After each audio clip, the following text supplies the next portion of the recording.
Літній чоловік на відео впав, через що обидві ноги ослабли, і він тимчасово не міг сам про себе подбати.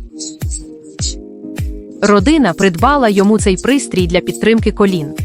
Завдяки пружинам ззаду він допомагає вставати і ходити, а посилені пластикові панелі забезпечують стабільну опору для ніг. Пристрій має ремені для легкого надягання та зняття і забезпечує повну підтримку ноги з обох боків, запобігаючи сповзанню. 3 вуглецеві сталеві пружини ззаду ефективно розвантажують колінний суглоб, надаючи значну допомогу при ходьбі та підйомі сходами. Завдяки цьому його кроки стають стабільнішими та впевненішими. Цей допоміжний пристрій призначений для людей з проблемами рухливості або слабкими ногами, чи то через вік, чи через набуті захворювання. Якщо вам або комусь із родини потрібна така підтримка, натисніть посилання нижче, щоб замовити.